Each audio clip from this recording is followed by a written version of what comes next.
Waalaikumsalam.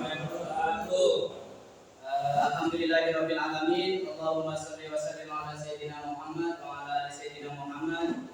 Bapak Kepala Sekolah SDN 1 Kandang yang saya hormati, Bapak Ibu guru, rekan sejawat yang saya hormati, terima kasih Bapak Ibu sudah menyempatkan hadir untuk mengikuti sosialisasi atau aksi nyata dari materi budaya positif yang sudah saya dapatkan selama pendidikan guru penggerak selama 1-2 bulan ini. Saya mendapatkan ilmu itu dan sekarang saya ingin berbagi ilmu tersebut kepada Bapak Ibu agar nantinya kita bisa terapkan bersama di sekolah tercinta kita.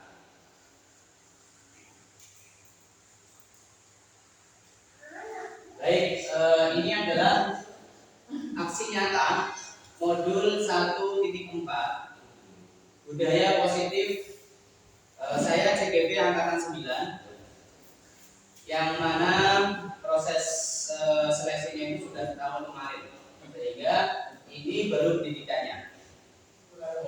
Ya. Baik, budaya positif. Budaya positif, saya kira mungkin sudah tahu ya intinya. Budaya positif. Budaya positif, setahu saya, budaya itu apa? Aktivitas seseorang atau kelompok yang sudah dijalankan dari hari ke hari, tahun ke tahun, bulan ke bulan, yang menjadi kebiasaan seseorang, sehingga itu sudah menjadi seperti kayak hukum adat yang akhirnya kita lakukan selama bertahun-tahun. Itu adalah budaya positif. Itu berarti hal yang baik. Budaya positif berarti kebiasaan positif yang kita lakukan atau kelompok itu lakukan untuk mencapai tujuan tertentu.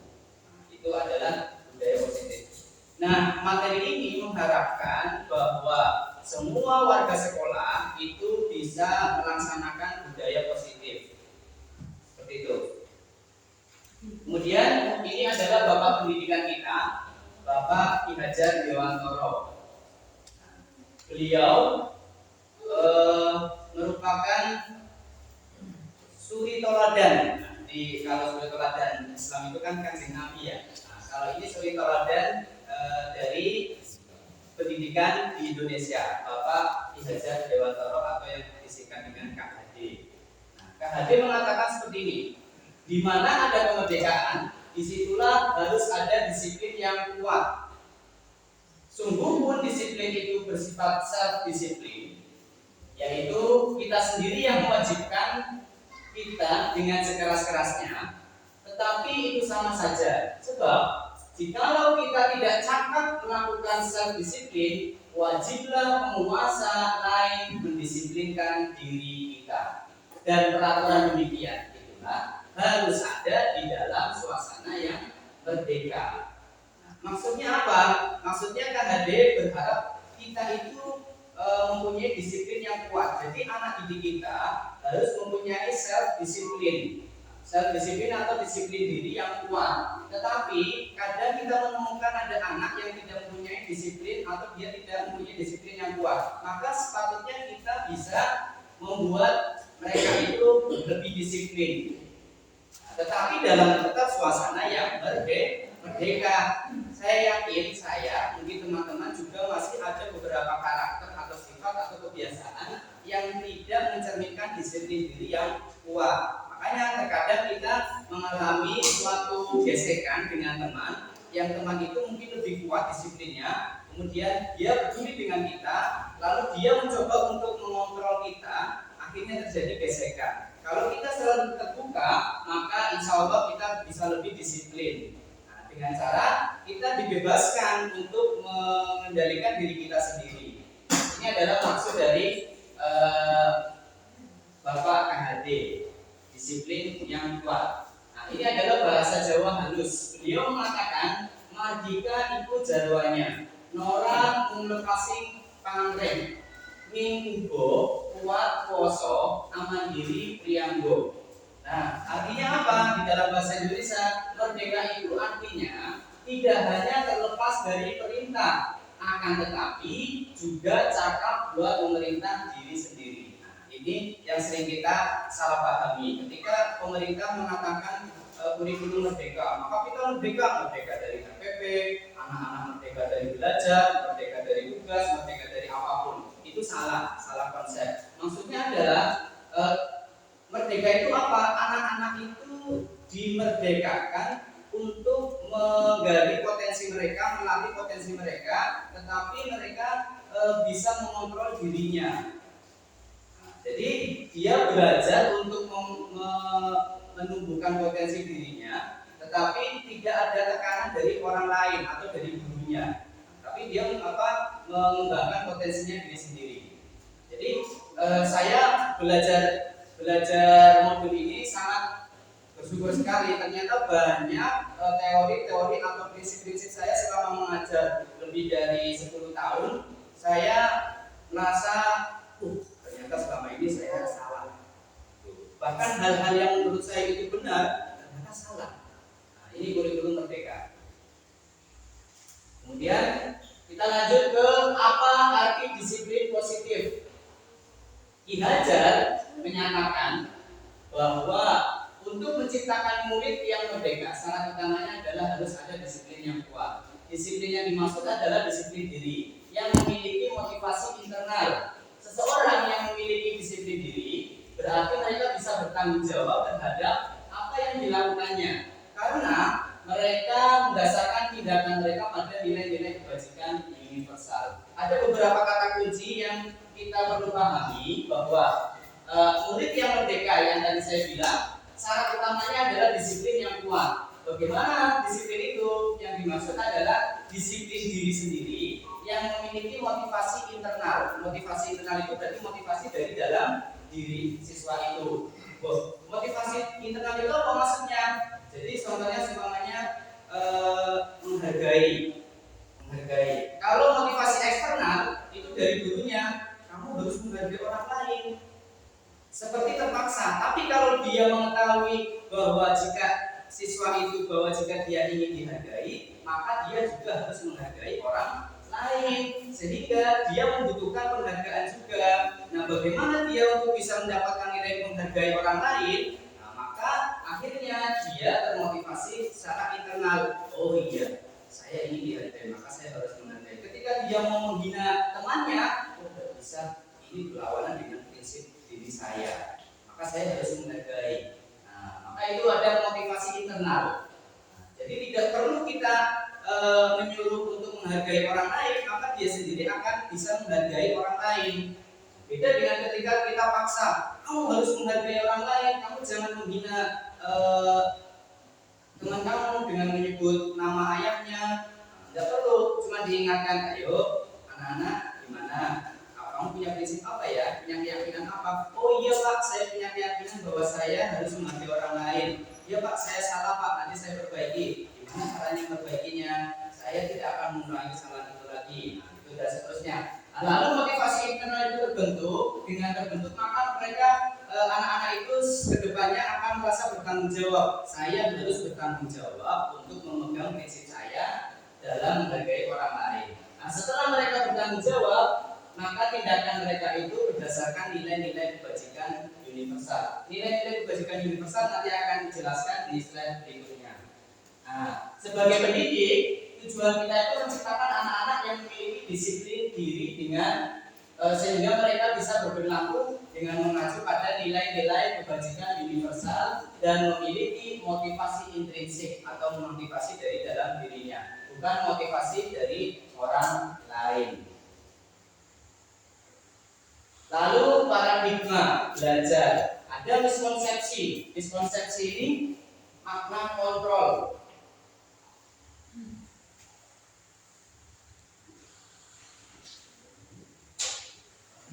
Makna kontrol. Miskonsepsi itu berarti konsep kita yang salah. Kontrol itu kita mengendalikan siswa. Ada 4 yang ini juga membuat saya terbelalak kaget ya. Yang pertama, ilusi guru mengontrol murid. Kan wajar ya. guru mengontrol murid, mengendalikan murid itu kan wajar. Tetapi di materi ini itu tidak wajar, disalahkan bahwa itu namanya ilusi. Nah, contoh, ilusi guru mengontrol murid. Umpamanya ketika kita menyuruh, ayo Vivi, kamu kenapa terlambat? Kamu besok jangan terlambat ya. Itu mengontrol siswa ya. Kamu besok lagi jangan terlambat ya. Kita merasa bahwa kata-kata kita itu bisa mengontrol siswa tersebut, padahal siswa itu bisa mempunyai dua jawaban. Saya mengikuti ibu guru atau saya tidak mengikuti ibu guru. Maka yang menjadi pengendali utama itu adalah siswa tersebut. Siswa tersebut bisa saja mengikuti gurunya besok tidak terlambat, tetapi bisa saja siswa tersebut tidak mengikuti gurunya. Maka ini dikatakan ilusi guru mengontrol murid, bahwa sebenarnya yang mengontrol murid itu adalah bukan gurunya tetapi siswanya, karena siswanya itu memutuskan untuk mengikuti gurunya. Tapi kalau seandainya anak-anak itu tidak mengikuti gurunya, banyak kejadiannya. Makanya ketika ada siswa yang tidak mengikuti aturan gurunya, kemudian dia marah, dendam, akhirnya dia bisa berbuat kekerasan kepada gurunya. Itu artinya kita kok bisa ya? Kita biasanya mengontrol muridnya itu kita sukses, tapi kok ada 10 anak yang tidak bisa dikontrol.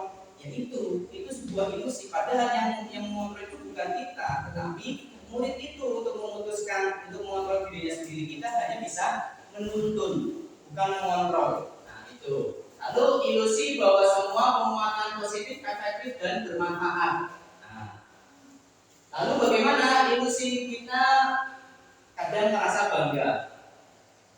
Itu soleh bisa membaca Al-Quran dengan baik, bisa memimpin acara pengajian taklim dengan baik. Itu karena saya mengajari. Itu salah, ya. Itu ilusi. Merasa kita itu sudah mengontrol soleh sehingga soleh bisa menjadi baik. Tidak. Kembali ke yang nomor 1, bahwa itu tergantung soleh. Kalau soleh memutuskan untuk dia mengontrol dirinya sendiri, maka bukan kita yang membuat penguatan yang efektif dan bermanfaat, tetapi siswanya itu sendiri yang mengontrol dirinya sendiri. Lalu ilusi bahwa kritik dan membuat orang merasa bersalah dapat menguatkan karakter. Contohnya seperti ini. Ketika ada Febri umpamanya terlambat, Febri, kamu kok terlambat? Iya Pak, maaf Pak. Coba loh, jangan terlambat, besok jangan terlambat ya. Nanti kalau kamu terlambat, Bapak akan disalahkan sama kepala sekolah. Nanti Bapak malu sama wali murid yang menunggu di sini. Dikiranya Bapak tidak memberikan nasihat sama kamu. Itu maksudnya apa? Membuat anak merasa bersalah. Gara-gara saya berarti saya merasa bersalah ya. Saya sangat berdosa. Saya intinya membuat dia salah. Niatnya kita biar dia itu tobat, tetapi itu salah. Nah, ini ya, saya paling sering melaksanakan ini. Jujur, selama ini saya sering melaksanakan ini. Saya merasa ketika saya sudah ngomong kayak gitu, anak-anak itu merasa bersalah, terpukul don, akhirnya dia tobat karena kasihan sama gurunya. Akhirnya dia tobat. Ternyata itu cara yang salah. Tapi ada sisi positifnya, bisa. Ya, ada sisi positifnya, tetapi ini tidak boleh dilakukan.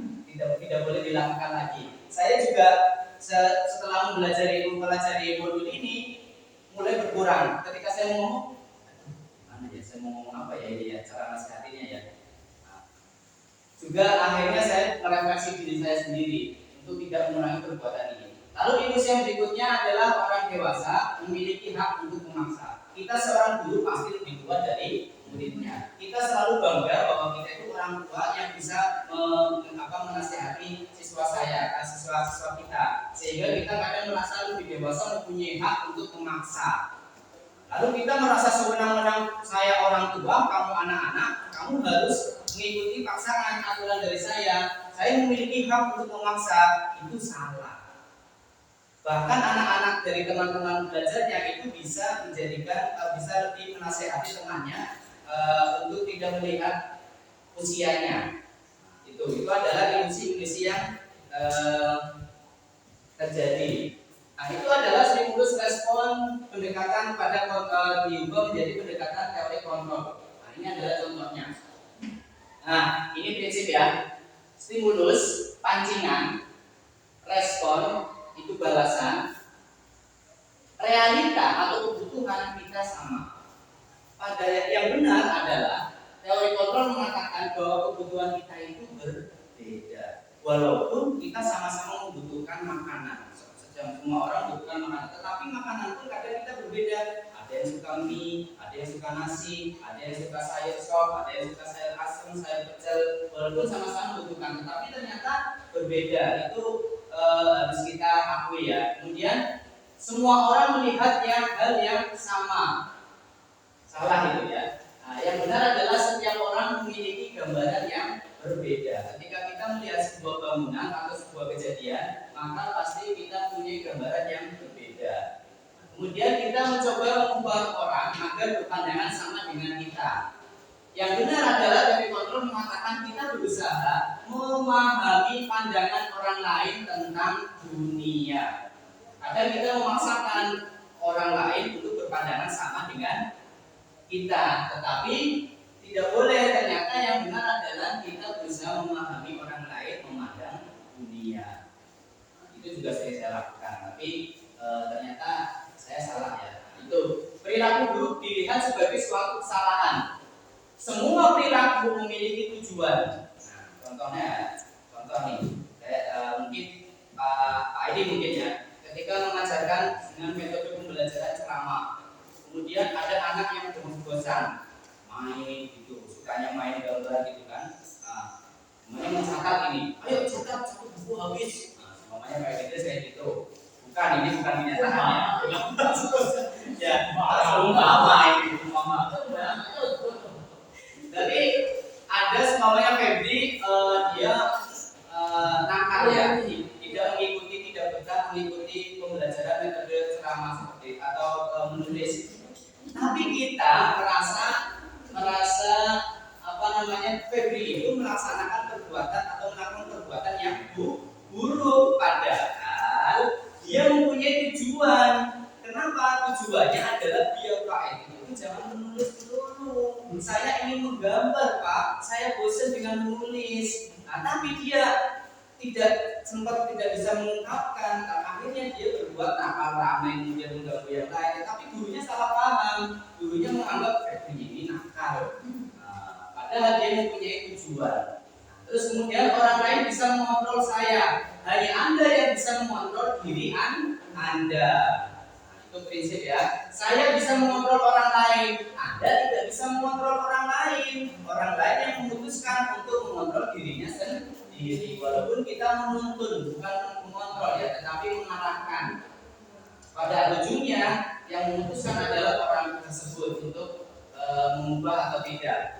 Pemaksaan ada pada saat rujukan gagal. Nah ini, kadang kita tidak sabar ketika kita mengajarkan belajar membaca. Ayo dibaca, nanti Bapak berikan permen, dibujuk dengan berbagai macam.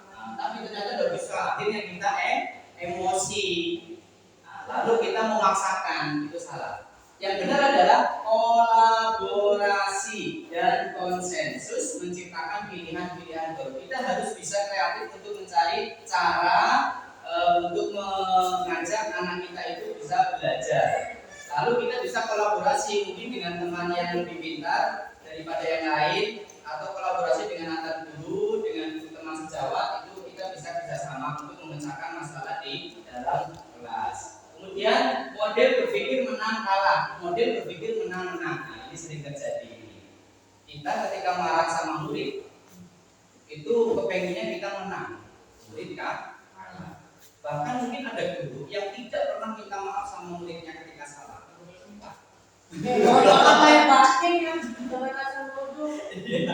Kadang guru itu merasa gengsi, tidak mungkin guru itu minta maaf sama murid.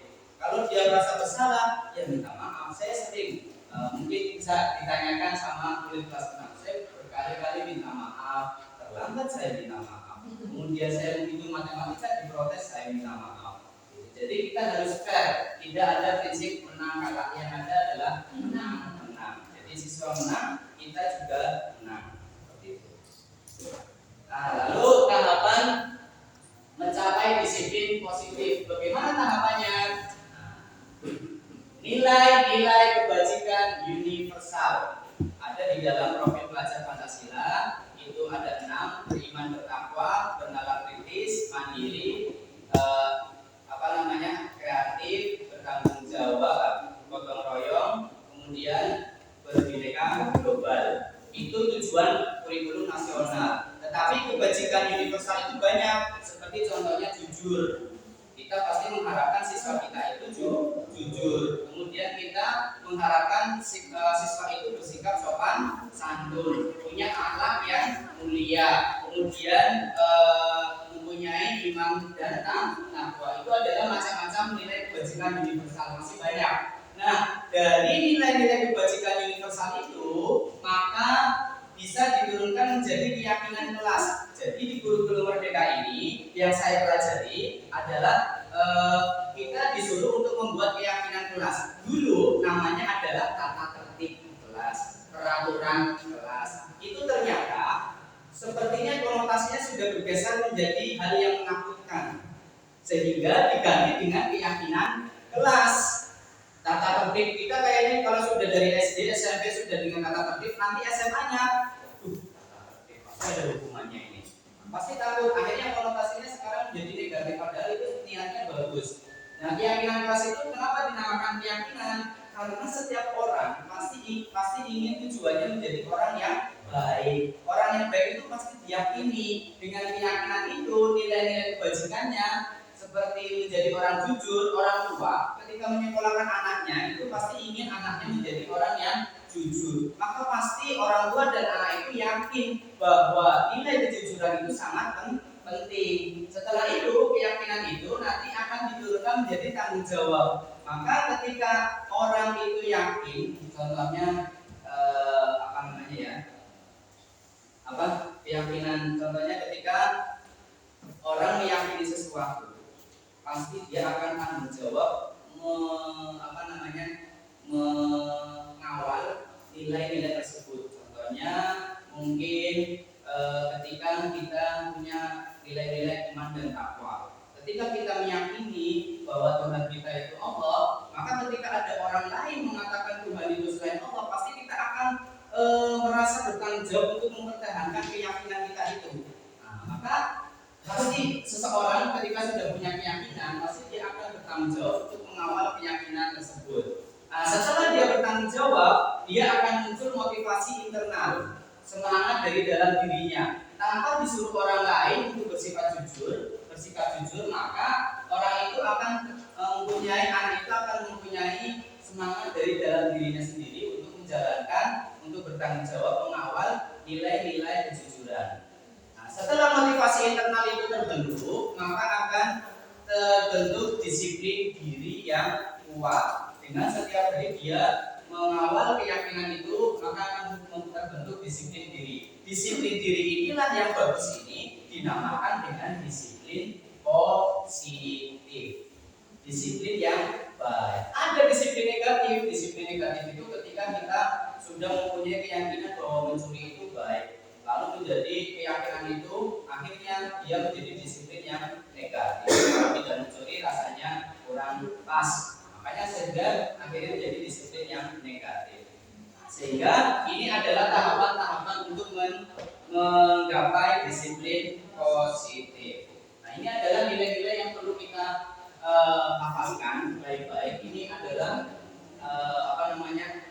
yang perlu mungkin di kelas 1 sampai dengan kelas 6 bisa berbeda-beda atau bisa sama. Ini juga dari profil pelajar Pancasila juga ada contoh peduli.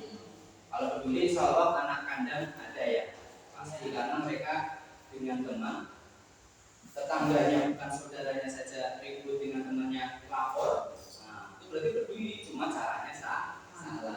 Rajin sepertinya anak-anak kadang lebih berangkat lebih dulu daripada gurunya. Integritas, nah, kadang ada Febri itu saya lihat walaupun dia agak nakal, tapi dia setiap hari masuk tidak ada apanya. Febri itu, saya tidak tahu, saya baru dikasih tahu sama Pak Edi ternyata benar Febri itu masuk terus. Kemudian rasa hormat, saya kira saya selama mengajar di sini tidak pernah mengajarkan anak-anak kalau ketemu bapak salaman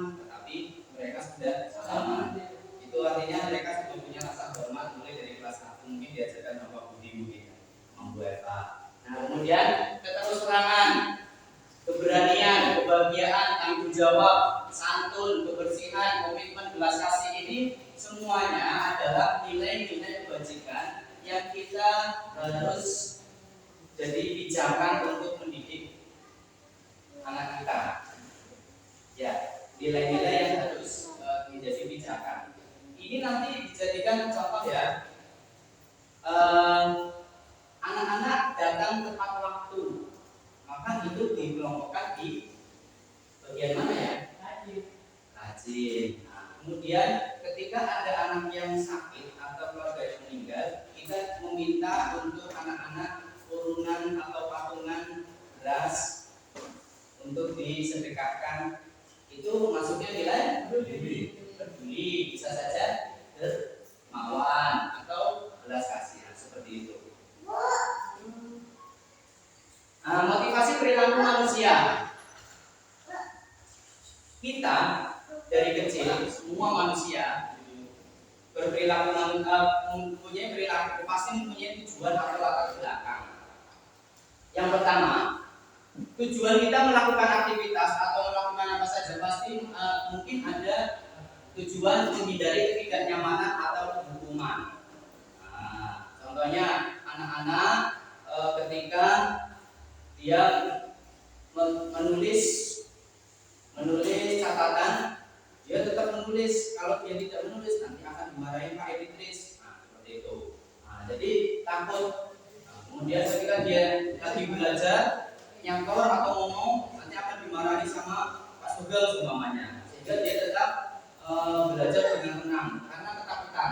Lalu yang kedua, siswa melakukan sesuatu mendapatkan imbalan, ingin mendapatkan imbalan atau penghargaan dari orang lain, bisa diiming-imingi mendapatkan permen atau uang atau mungkin nanti dipuji-puji.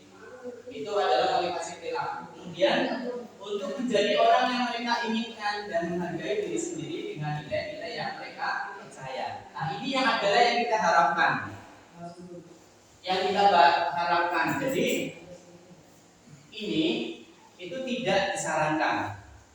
Anak-anak berperilaku takut dihukum, anak-anak berperilaku ingin didapat hadiah. Itu tidak diharapkan oleh kurikulum kita, oleh materi di modul yang saya pelajari itu. Tetapi yang diharapkan adalah ini, anak-anak itu melakukan sesuatu karena ingin menghargai diri sendiri. Kalau dia ingin pintar, maka dia harus belajar yang rajin. Tidak boleh diiming hadiah. Betul, tidak boleh diiming-imingi hadiah. Saya sampai debat. Saya sampai debat itu sama-sama CGP, sampai debat. Bahkan sebenarnya saya juga belum bisa melakukan apa yang dari teori ini. Sampai sekarang saya belum bisa mempraktekkan untuk memberi imbalan. Tetapi bahkan ada CGP yang sudah lulus kemarin dari narasumber, kan dapat hadiah coklat silver pin kan, karena saya maju kelompok saya itu tampil pertama dapat hadiah coklat. Terus saya malamnya saya WA, Bu, mohon maaf saya mau tanya, setahu saya di CGP itu pernah diajarkan bahwa kita itu tidak boleh memberikan hadiah. Iya Pak, betul Pak, tapi saya belum bisa melaksanakannya. Gitu. Saya sampai sekarang saja tetap memberikan hadiah. Nah itu. Jadi saya sempat ngobrol sama Pak Bambang juga, Pak. Ini Pak, tapi Pak Bambang juga punya teori yang sama, karena kita punya teori. Contohnya gini, Pak Editris itu dulu rajin, umpamanya Pak Saleh orangnya nakal gitu. Nah, ternyata kita selalu melihat dari sisi yang positif. Pak Edi rajin ini dikasih hadiah, lalu Pak Edi setelah jadi guru mengingat terus siapa guru yang paling berkesan ketika Anda sekolah. Semuanya Pak Bambang, karena Pak Bambang selalu beri hadiah. Itu yang sering kita dengar ceritanya. Saya menjadi termotivasi, akhirnya saya bercita-cita menjadi guru biar seperti guru saya Pak Bambang gitu. Tapi di sisi lain Pak Saleh yang anaknya mungkin nakal gitu ya, tidak pernah dikasih hadiah. Ketika guru itu ngasih hadiah ke Pak Edi, yang sisi lainnya Pak Saleh itu marah, kan kadang kita sering seperti ini. Mamanya acara seperti ini ya, acara seminar. Kemudian Pak David selalu menjawab pertanyaan, Bapak kasih hadiah. Pasti ada yang ikut ngomongin, sosok Itu minimal itu. Ada orang yang sering malah sok-sokan. Saya aja bisa sebenarnya. Dia sok-sokan dia dapat dia.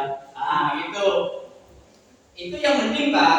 Mending cuma mengkritik, tapi anak yang nakal Pak, itu bisa jadi don. Tidak. Saya intinya orangnya tidak mampu ya, ekonomi tidak mampu. Kepengen coklat saja itu luar biasa susahnya. Pak ini dapat coklat. Pak Saleh tidak dapat coklat. Akhirnya dia berontak. Dia menganggap itu jadi kesan yang tidak enak sampai kapanpun. Yang sama. Kalau cerita sama teman-temannya, saya itu tidak pernah. Jadi tidak pernah saya sekolah itu dapat ujian. Menjadi hal yang tidak baik. Jadi kesannya itu tidak baik untuk Pak Saleh. Makanya dari itu teori ini benar bahwa penghargaan itu dalam bentuk hadiah itu tidak baik. Terutama untuk anak-anak yang tidak berprestasi. Misalnya yang berprestasi. Iya, kalau orang berprestasi enak, dia kesannya itu bagus, bahkan bisa menjadi cita-citanya dari guru itu yang memberikan penghargaan. Saya jujur saja menjadi guru biologi karena saya dulu pernah ngefans sama guru namanya Wulandari. Wulandari itu guru tercantik, guru biologi tercantik di SMA. Padahal saya membawa buku ya, bukunya kakak saya itu kan tulisannya bagus ya, tulisan saya jelek. Ketika saya buat belajar itu, ditanya sama guru, dari kok kamu tulisannya bagus? Kadang sudah dipuji, saya bohong, iya bu, gitu. Akhirnya guru itu fans sama saya, sama tulisan saya. Akhirnya saya bersemangat setiap malam besoknya pelajaran biologi saya belajar biar besok bisa tanya ngomong itu. Nah, akhirnya dari situlah saya bercita-cita menjadi guru biologi. Pak, tanya itu gimana caranya Pak? Caranya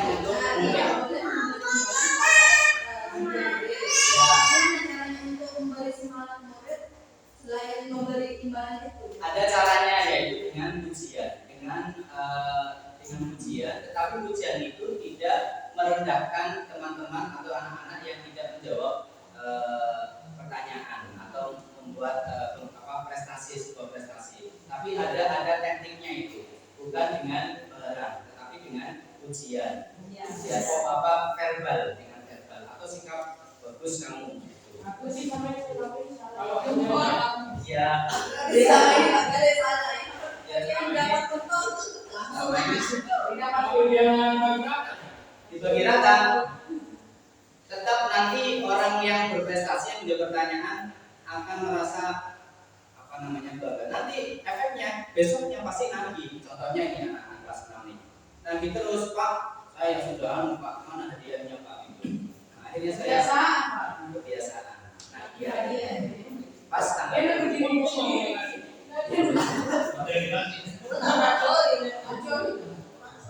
ya, kebutuhan dasar ya, saya juga diajari bagaimana kebutuhan dasar manusia. Kebutuhan dasar manusia yang paling besar adalah bertahan hidup. Contohnya adalah makan, kemudian rumah, pakaian, kasih sayang dari orang tua. Itu adalah bertahan hidup. Kemudian penguasaan itu siswa ketika dia ingin bisa menguasai teman-temannya dalam hal akademik. Itu adalah penguasaan.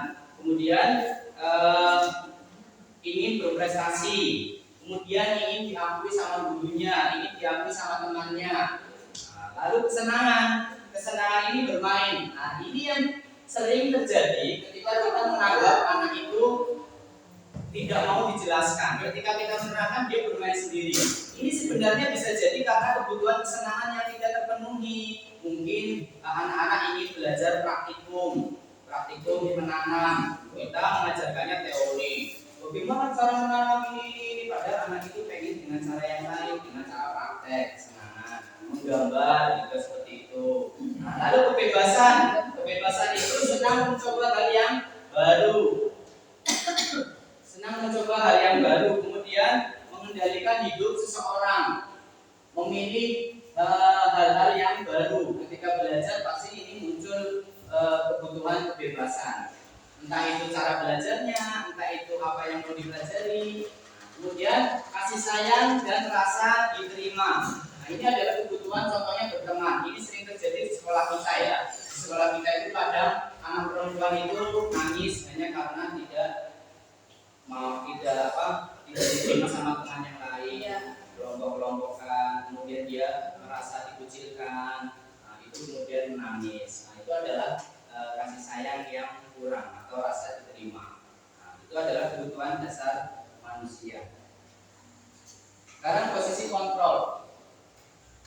Posisi kontrol, restitusi. Restitusi ini biasanya di dunia hukum ya, biasanya keringanan hukuman. Kalau di dunia hukum, penjara begitu ya. Nah, tapi di restitusi pendidikan ini maksudnya adalah menciptakan kondisi bagi peserta didik untuk memperbaiki kesalahan mereka. Kemudian sehingga mereka itu bisa kembali pada kelompok mereka dengan karakter yang lebih kuat. Jadi ketika ada pertengkaran antar siswa, kita menghardik atau tidak bisa mengatasi, maka anak itu bisa saja down dan dibully sama teman-temannya. Anak itu tidak akan bisa kembali ke kelompoknya karena sudah merasa salah, berdosa, gurunya sudah mengecap dia itu anak yang jahat atau anak yang nakal. Akhirnya dia menganggap, aduh saya sudah nakal, saya tidak mungkin diterima sama teman-teman saya. Nanti kalau saya berteman dengan teman saya akan dibully, kamu itu anaknya nakal gitu. Nah, ini tidak diharapkan seperti itu. Bahkan harapannya adalah untuk membentuk karakter yang lebih kuat dan bisa kembali ke kelompok mereka. Nah, menciptakan kondisi. Ada posisi kontrol. Kita mengendalikan siswa itu ketika siswa berbuat salah. Ada 5 posisi kontrol. Yang pertama adalah posisi penghukum. Nanti akan ada videonya. Lalu posisi pembuat merasa bersalah. Lalu posisi teman, pemantau, manajer. Kira-kira teman-teman ada yang bisa menebak penghukum itu seperti apa? Sudah jelas ya, penghukum ya. Jadi langsung kamu terlambat, lari 3 kali lapangan, 3 kali muter lapangan. Nah, itu penghukum jelas. Contoh yang kayak di Tunas kita, kamu pacaran, kamu harus menulis surat Yasin 3 kali. Ya, terus membuat merasa bersalah tadi, membuat merasa bersalah yang tadi contohnya. Randy, kamu coba sih jangan terlambat. Nanti kalau kamu terlambat, nanti orang tua kamu dikiranya bapak tidak pernah nasihatin. Jadi membuat Randy itu sangat bersalah sehingga dia tobat. Nah, itu posisi kontrol teman. Nah, ini yang saya sering alami. Makanya kan teman-teman mungkin menganggap saya tidak tegas karena saya posisi ini. Tapi kadang saya tidak dihargai sama siswa. Nah, itu kelemahan posisi teman. Tapi ketika ada guru tegas, jarang bisa dekat dengan siswa. Tapi dihargai, dihormati, disegani. Tapi itu dua posisi yang kurang tepat menurut teori. Pemantau itu diingat-ingat, ini Febri kemarin akan salah, kemudian besok salah lagi. Pokoknya diingat-ingat itu pemantau. Manajer ini yang paling bagus. Coba kita lihat videonya ya.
hal-hal seperti zaman sekarang. Hanya karena zaman dulu itu tidak ada medsos, tidak terbuka. Dulu saya itu sering sekali mendengar keluhan guru-guru saya itu motornya banyak dikempesin, sering. Jadi teman-teman saya ada yang nakal, bukan zaman sekarang itu beda dengan zaman dulu, tapi sebenarnya sama, cuma tidak terekspos sama media sosial. Sama sebenarnya, jadi dendam. Ini anak ini bisa dendam, mungkin kehebannya gurunya atau gimana gitu. Atau dia mendoakan semoga guru ini gini-gini itu. Nah, posisi yang kedua adalah posisi membuat rasa bersalah.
Nah, kira-kira efeknya apa?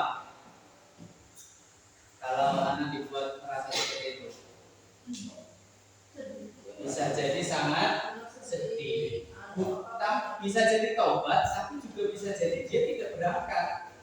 Kalau orang yang hatinya sensitif itu dia karena sudah merasa bersalah, dia sudah saya tidak mau sekolah lagi lah, daripada nanti guru saya itu dimarahin kepala sekolah, nanti malah dihukum ini, nanti pokoknya under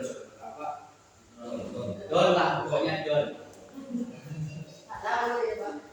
Ya, ini posisi teman yang mungkin sering saya lakukan atau mungkin teman-teman lakukan.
Ini efeknya tidak dihargai, tidak disegani.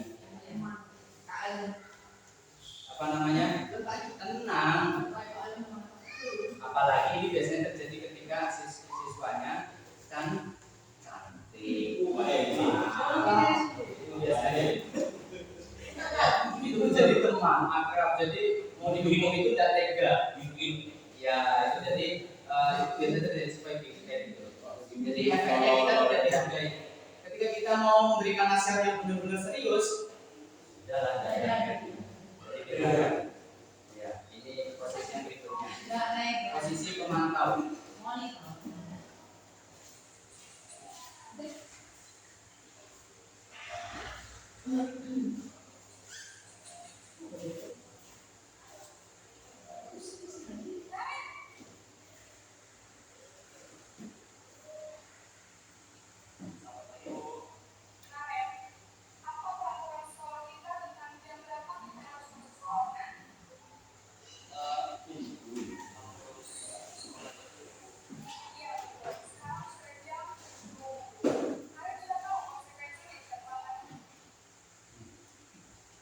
Kami jawab.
Nah, jadi ini berdasarkan data.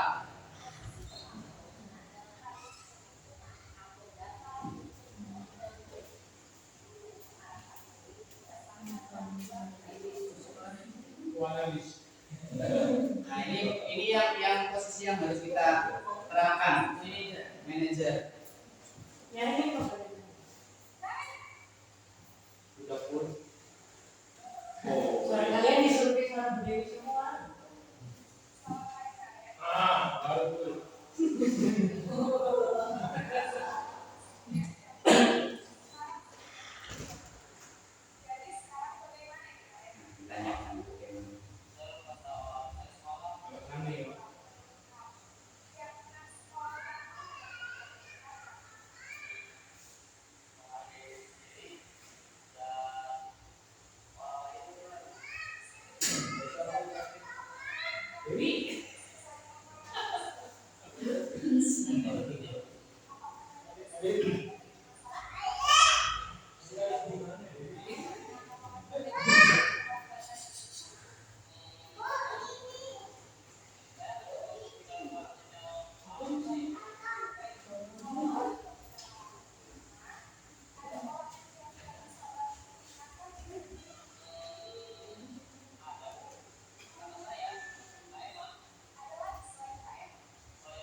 Ditanyakan bagaimana. Ya, jadi dia ditanyakan bagaimana, lalu solusinya menurut kamu bagaimana, lalu keyakinan apa yang perlu kamu perbaiki. Tapi keyakinan itu memang harus dibentuk di awal pembelajaran. Kita kembali hampir sampai selesai.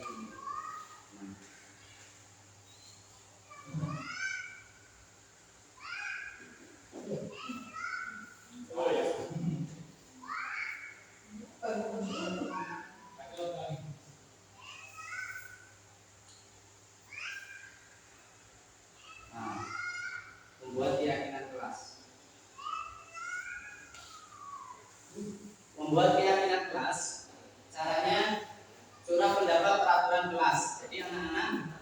dibuat. Ayo anak-anak, kira-kira kalian ingin tidak belajar itu dengan fokus, aman, nyaman, kondusif. Nah, ya Pak, ini Pak, kira-kira yang bisa mendukung hal itu apa ya? Ya Pak, Pak, datanya jangan terlambat Pak. Ketika ada yang belajar tidak ada yang berisik Pak. Itu peraturannya ditulis semua setiap anak, kemudian dikelompokkan satu-satu, mungkin ada kalimat yang sama dikelompokkan jadi satu, kemudian mengubah kalimat negatif menjadi kalimat positif seperti tidak mencontek. Itu merupakan kalimat negatif. Kalimat positifnya mengerjakan tugas dengan jujur. Nah, seperti itu kalimat positif. Lalu kelompokkan peraturan dengan nilai-nilai kebajikan seperti tadi. Nilai kejujuran berarti mengerjakan tugas dengan jujur, berarti nilai kejujuran. Lalu tulis pada kertas yang besar, kemudian ditempel di dinding. Nah, itu nanti dijadikan pajangan yang nanti akan kita sepakati. Lalu setelah disepakati anak-anak suruh tanda tangan. Jadi ketika ada anak yang melakukan kesalahan atau perbuatan yang tidak baik, kita kembalikan kepada keyakinan itu. Nah, itu Bapak Ibu. Nah, ketiga restitusi.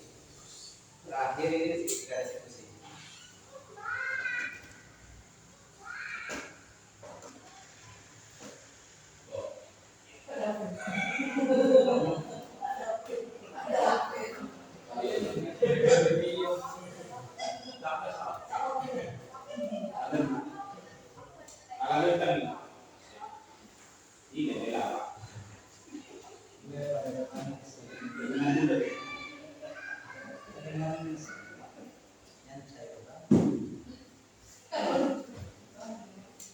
Nah, tadi ketika ada anak kan berantem ini ya, kasusnya berantem sama temannya.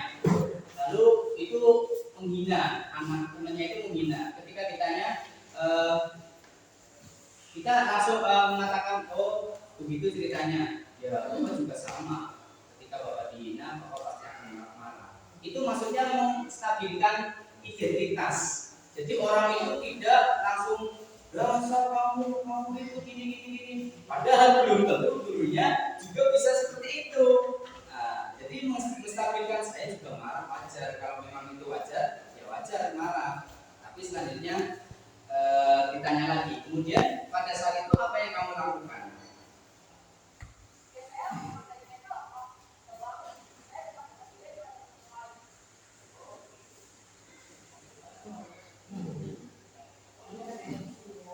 Nah, jadi ditanyakan, kamu berbuat salah itu apa sih alasannya? Jadi jangan terburu-buru kita memvonis anak itu kejam, jahat gitu. Kita gali dulu. Apa alasannya dia melakukan itu.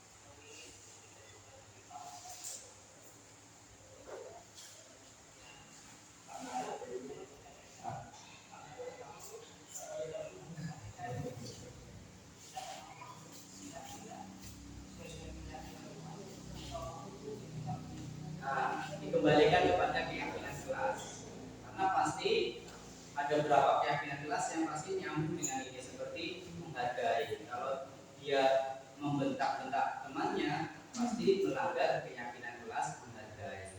Pak Gali sebentar ya, memotong Pak Gali. Yang ditampilkan di sini tidak relevan dengan apa yang ada sekarang. Dalam arti kan, video yang ditampilkan itu ada di tingkatnya itu SMP atau SMA. Kalau istilah yang istilah lagi, karena kalau sudah bisa seperti itu bisa menarasikan apa yang jadi masalahnya dan ada yang permasalahannya. Tapi harus istilah lagi Pak Gali. Makanya mungkin langsung sinkron dengan apa yang akan kita bicarakan. Iya. Seperti komplain juga, Kalau literasi iya ya Pak. Tapi bisa, kita yakin pasti bisa. Beliau juga yakin bisa. Hanya saja kita mungkin Pak, saya jujur ya, jujur saja ini, saya pernah mengajar SMA, pernah mengajar SD, pernah mengajar SMP. Tapi saya dulu ketika mengajar SD itu juga susah, gimana ya? Pasti bahasanya akan lebih diturunkan. Ketika kita ngomong satu kalimat di SMA langsung paham, karena seperti teman bahasanya bisa nyambung. Tapi SD saya yakin teman-teman yang apalagi yang sudah PGSD pasti bahasanya tinggal bahasa ini bahasa yang sesuai dengan anak-anak. Teman saya juga CGP-nya itu TK Pak, suruh praktekkan ini. Gimana coba membuat keyakinan kelas anaknya belum bisa baca. Katanya apa? Dikasih gambar. Jadi ada gambar anak bersalaman dengan orang tuanya. Jadi dia melihat gambar itu, oh berarti saya harus bersikap hormat sama orang tua. Nah seperti itu pakai gambar. Nah, lalu bahasanya Pak mungkin Pak, mungkin ini juga menjadi PR saya Pak untuk bisa praktekkan ini. Kemarin saya praktekkan sama teman-teman sama anak-anak itu membuat drama ini juga mencari bahasa yang benar-benar bisa dipahami anak-anak. Tapi Pak Dalir, kata fasilitator dan instrukturnya di JGP itu, manajer itu bukan wajib, tapi yang jelas kita harus punya cita-cita untuk menjadi posisi manajer. Minimal kita menjadi pemantau, atau pokoknya kita terus berkembang untuk menjadi manajer. Jangan terus menghukum terus selama bertahun-tahun itu. Nah, tapi ada perubahan menjadi pemantau sampai menjadi manajer seperti itu. Nah, jadi itu ya posisi restitusi sehingga nanti dikembalikan ke keyakinan kelas. Terima kasih kepada Bapak Ibu teman-teman rekan sejawat yang sudah memperhatikan atau menyimak materi aksi nyata modul budaya positif. Saya mengharapkan teman-teman termasuk kolaborasi dari kepala sekolah Pak Bambang dan teman-teman untuk bisa menerapkan budaya positif di sekolah sehingga kita kedepannya bisa membuat peserta didik kita lebih berakhlak mulia, berprestasi, berkarakter, dan kita senantiasa bisa mengajarkan dengan tujuan selalu berpihak kepada murid. Saya yakin pasti ada berkah yang lebih banyak lagi untuk kita semua. Mohon maaf jika ada kata-kata yang tidak berkenan. Terima kasih atas perhatiannya. Wassalamualaikum warahmatullahi wabarakatuh.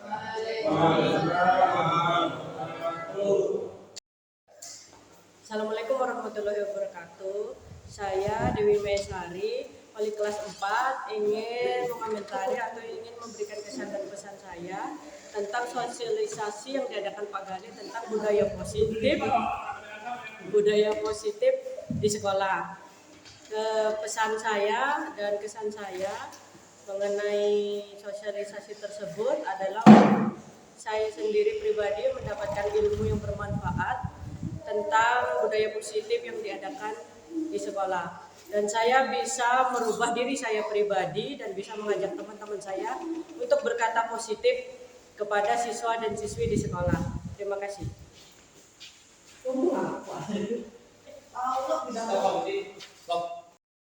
Setelah saya mendengarkan pemaparan dari Pak Gale mengenai budaya positif tadi, banyak hal yang saya terima dan saya bahkan merasa bahwa apa yang saya lakukan sebagai guru selama beberapa tahun di SD itu masih banyak hal yang perlu diperbaiki, dikoreksi, sehingga masukan tadi sangat berguna untuk kemajuan murid terutama di kurikulum mereka ke depannya.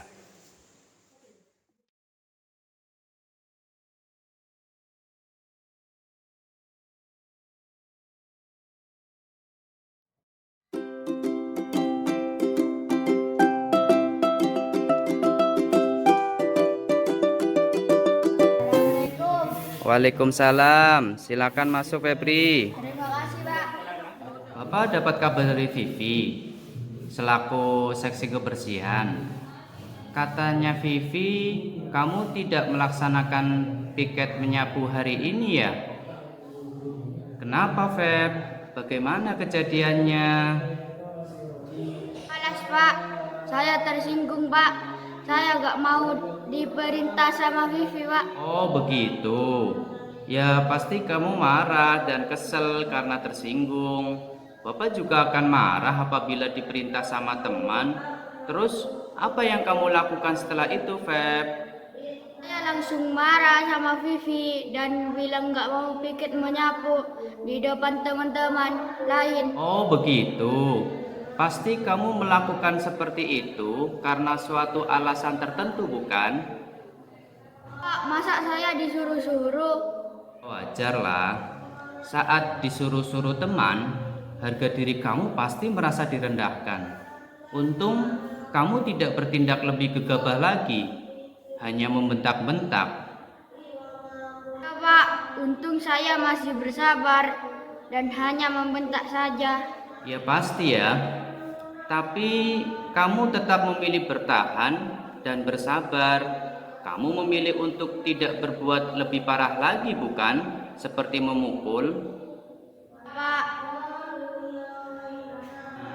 Sekarang kita coba lihat lagi.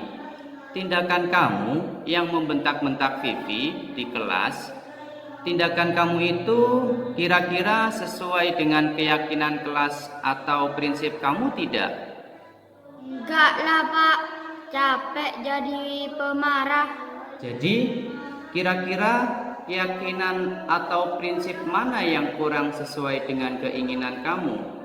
Saya sebenarnya sangat menghargai orang lain, Pak. Mau bertanggung jawab, mau gotong royong, mau bekerja sama dengan teman, mau menolong membersihkan kelas. Mungkin pada saat itu saya menjadi emosi, jadi tidak menunjukkan sikap itu, Pak. Kamu meyakini tidak menghargai orang lain, bertanggung jawab, gotong royong, kerjasama, menolong orang itu penting tidak buat kamu? Enggak, Pak. Ya, setuju. Kita boleh marah, namun ada juga keyakinan yang kita sepakati yang perlu kita jalankan apabila kita sedang marah, bukan? Saya bisa lebih bekerja sama, mulai dengan diri sendiri. Saya bisa jadi lebih bersabar, mengambil waktu sebentar untuk berpikir mau apa selanjutnya. Kira-kira kamu bersedia memperbaiki masalah ini tidak? Ya, Pak. Kalau kamu memperbaiki masalah ini, kamu menjadi orang seperti apa? Saya akan menjadi orang yang bertanggung jawab, mau bekerja sama, dan mau gotong royong kali ya, Pak. Dengan keyakinan saya miliki, yaitu menghargai orang lain. Ya, menurut kamu bagaimana rasanya menjadi orang seperti itu, Feb? Amanlah, bangga bisa bersabar dan menahan diri. Baiklah kalau begitu, yuk kita pikirkan bagaimana memperbaiki masalah ini.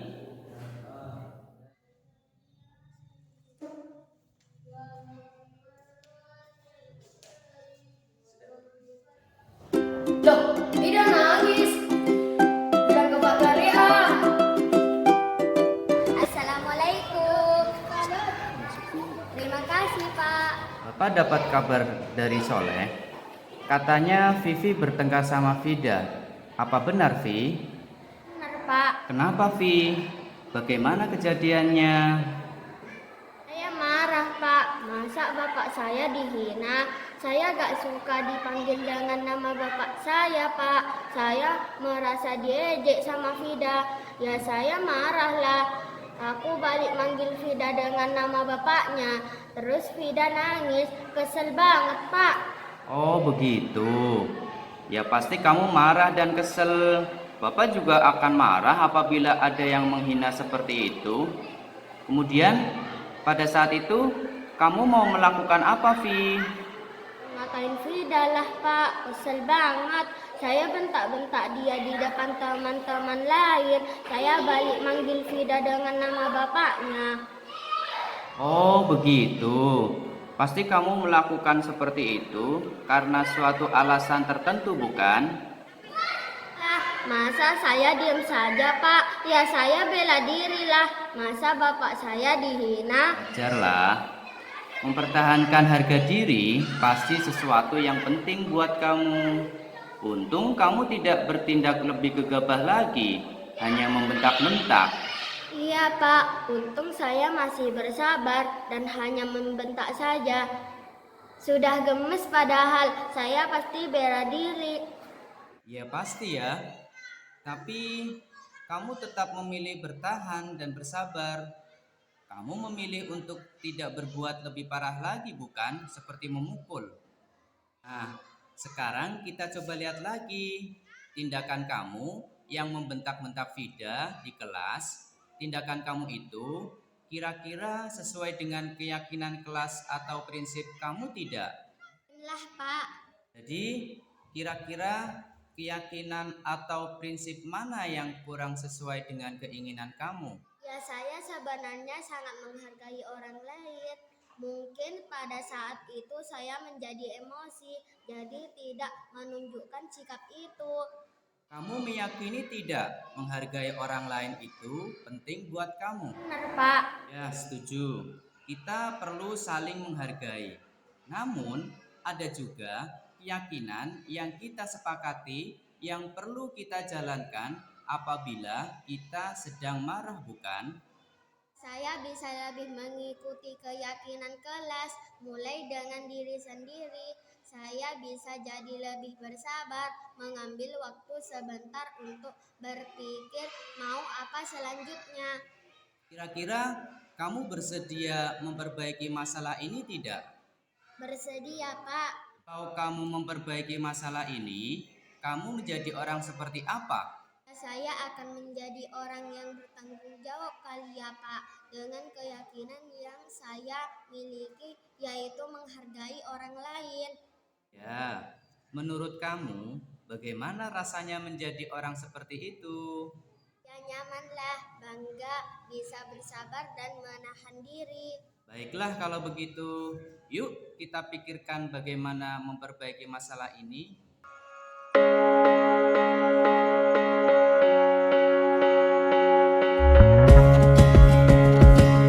Setelah saya mempraktikkan segitiga restitusi, saya merasa lega terhadap permasalahan yang saya alami, yaitu mengenai alasan kenapa saya marah sampai membentak Vida saat dia mencela bapak saya. Dengan praktik segitiga restitusi, saya disadarkan agar tidak mudah marah dan lebih bersabar. Dengan praktik segitiga restitusi, saya juga diyakinkan untuk kembali pada keyakinan saya, yaitu untuk menghargai orang lain. Setelah saya mempraktikkan segitiga restitusi, saya merasa lega terhadap permasalahan yang saya alami, yaitu mengenai alasan kenapa saya marah saat saya disuruh melaksanakan piket kelas sama Vivi. Dengan praktik segitiga restitusi, saya disadarkan agar tidak mudah marah dan lebih bersabar. Dengan praktik segitiga restitusi, saya juga diyakinkan untuk kembali pada keyakinan saya, yaitu untuk menghargai orang lain, bertanggung jawab, menolong orang lain. Segitiga restitusi, saya juga diyakinkan untuk kembali pada keyakinan saya, yaitu untuk menghargai orang lain, bertanggung jawab, menolong orang lain, dan bergotong royong membersihkan kelas.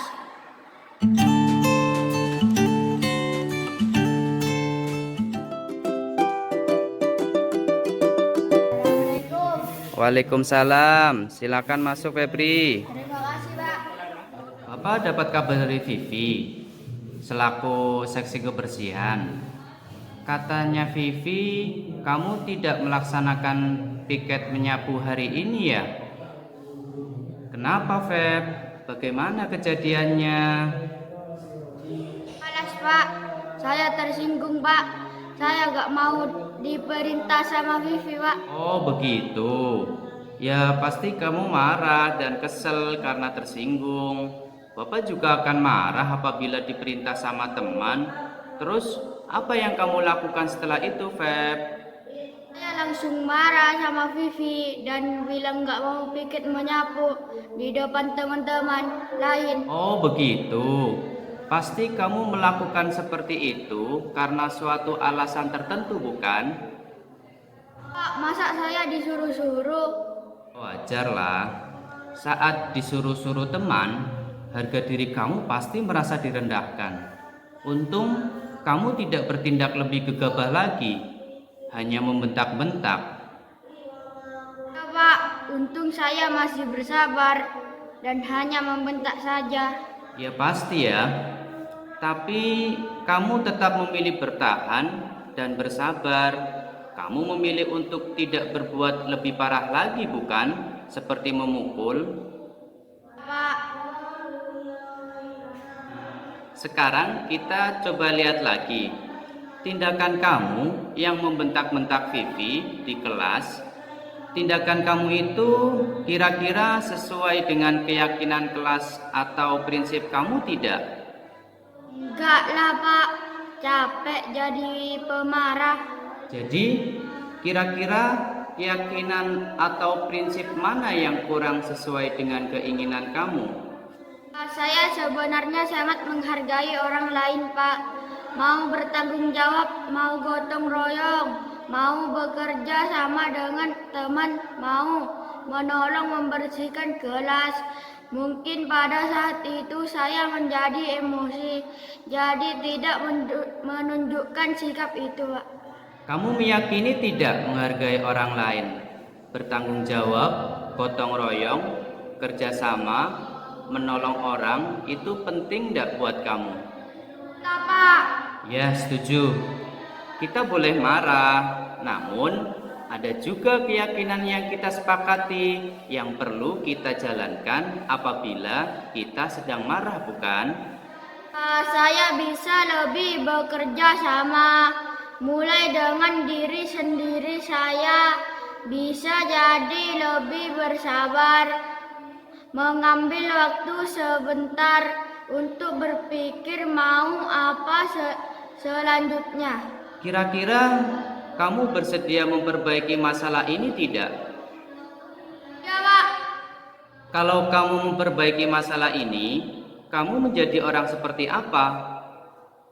Saya akan menjadi orang yang bertanggung jawab, mau bekerja sama dan mau gotong royong kali ya Pak, dengan keyakinan saya miliki, yaitu menghargai orang lain. Ya, menurut kamu bagaimana rasanya menjadi orang seperti itu, Feb? Amanlah, bangga bisa bersabar dan menahan diri. Baiklah kalau begitu, yuk kita pikirkan bagaimana memperbaiki masalah ini.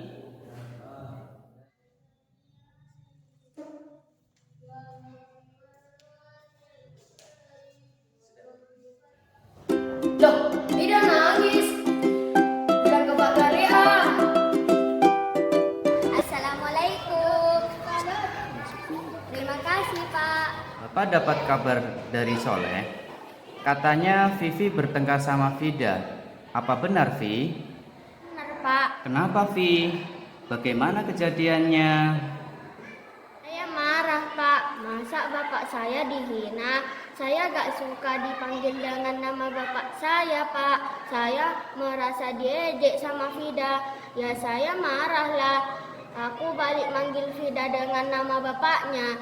Terus Vida nangis, kesel banget Pak. Oh begitu. Ya pasti kamu marah dan kesel. Bapak juga akan marah apabila ada yang menghina seperti itu. Kemudian pada saat itu kamu mau melakukan apa, Vi? Ngatain Frida lah Pak, kesel banget. Saya bentak-bentak dia di depan teman-teman lain. Saya balik manggil Frida dengan nama bapaknya. Oh, begitu. Pasti kamu melakukan seperti itu karena suatu alasan tertentu, bukan? Masa saya diam saja Pak? Ya saya bela diri lah. Masa bapak saya dihina? Wajarlah. Mempertahankan harga diri pasti sesuatu yang penting buat kamu. Untung kamu tidak bertindak lebih gegabah lagi, hanya membentak-bentak. Iya Pak, untung saya masih bersabar dan hanya membentak saja. Sudah gemes padahal saya pasti bela diri. Ya pasti ya. Tapi kamu tetap memilih bertahan dan bersabar. Kamu memilih untuk tidak berbuat lebih parah lagi, bukan? Seperti memukul. Nah, sekarang kita coba lihat lagi tindakan kamu yang membentak-bentak Vida di kelas. Tindakan kamu itu kira-kira sesuai dengan keyakinan kelas atau prinsip kamu tidak? Lah Pak. Jadi kira-kira keyakinan atau prinsip mana yang kurang sesuai dengan keinginan kamu? Ya saya sebenarnya sangat menghargai orang lain. Mungkin pada saat itu saya menjadi emosi, jadi tidak menunjukkan sikap itu. Kamu meyakini tidak menghargai orang lain itu penting buat kamu? Benar Pak. Ya, setuju. Kita perlu saling menghargai. Namun, ada juga keyakinan yang kita sepakati yang perlu kita jalankan apabila kita sedang marah, bukan? Saya bisa lebih mengikuti keyakinan kelas, mulai dengan diri sendiri. Saya bisa jadi lebih bersabar, mengambil waktu sebentar untuk berpikir mau apa selanjutnya. Kira-kira kamu bersedia memperbaiki masalah ini tidak? Bersedia, Pak. Kalau kamu memperbaiki masalah ini, kamu menjadi orang seperti apa? Saya akan menjadi orang yang bertanggung jawab kali ya Pak, dengan keyakinan yang saya miliki, yaitu menghargai orang lain. Ya, menurut kamu bagaimana rasanya menjadi orang seperti itu? Ya nyamanlah, bangga, bisa bersabar dan menahan diri. Baiklah kalau begitu, yuk kita pikirkan bagaimana memperbaiki masalah ini.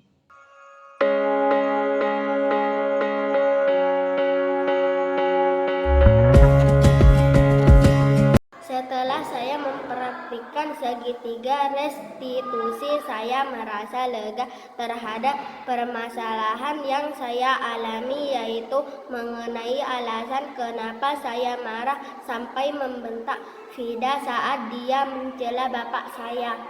Dengan praktik segitiga restitusi, saya disadarkan agar tidak mudah marah dan lebih bersabar. Dengan praktik segitiga restitusi, saya juga diyakinkan untuk kembali pada keyakinan saya, yaitu untuk menghargai orang lain. Setelah saya mempraktikkan segitiga restitusi, saya merasa lega terhadap permasalahan yang saya alami, yaitu mengenai alasan kenapa saya marah saat saya disuruh melaksanakan piket kelas sama Vivi. Dengan praktik segitiga restitusi, saya disadarkan agar tidak mudah marah dan lebih bersabar.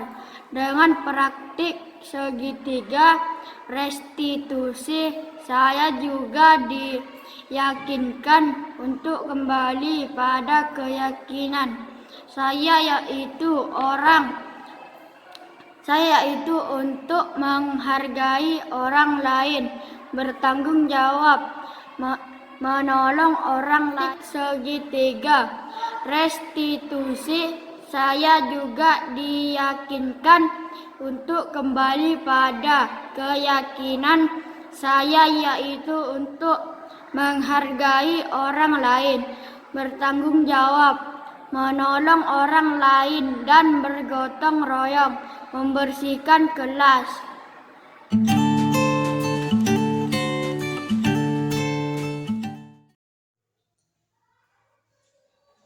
Assalamualaikum. Bagaimana kabar kalian anak-anak?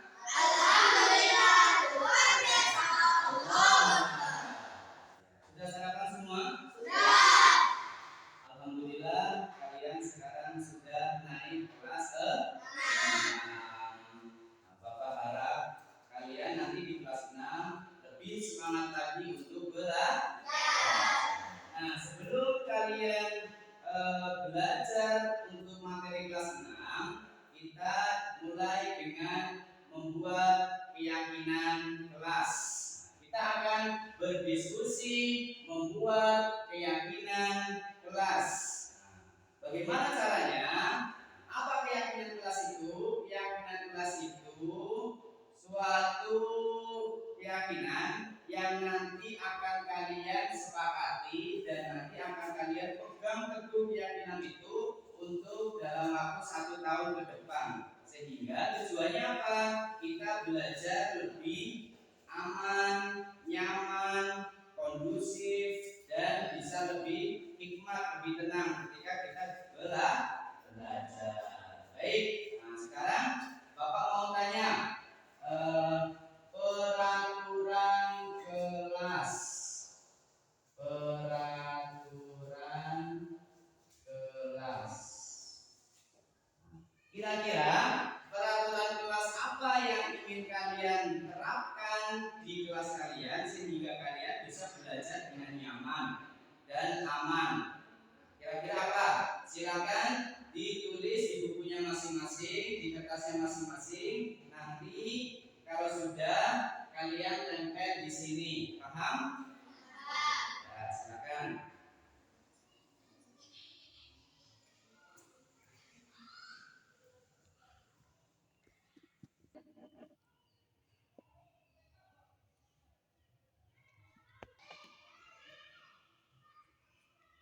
Sudah?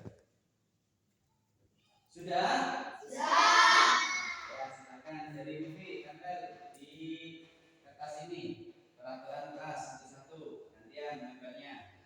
Ya, serah. Boleh menyamping, boleh ke bawah, serah tempel di mana saja. Ayo, kira.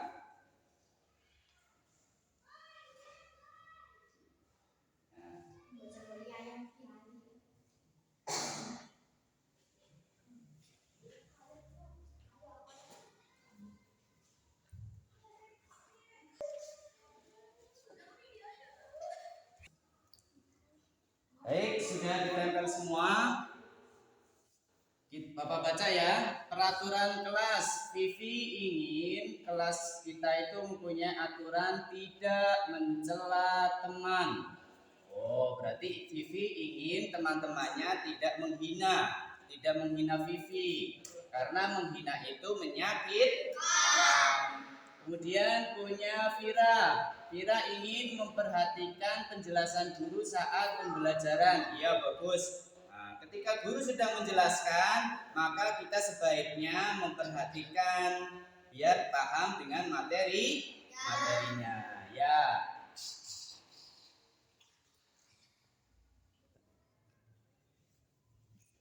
Baik, sekarang setelah kalian sudah menempelkan peraturan kelas ini, maka Bapak akan tulis di nilai keyakinan kelas. Bapak lihat ada beberapa yang sama, sehingga nanti yang peraturannya sama, maka akan Bapak tulis 1 kali biar tidak double-double ya.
Menghargai siapa?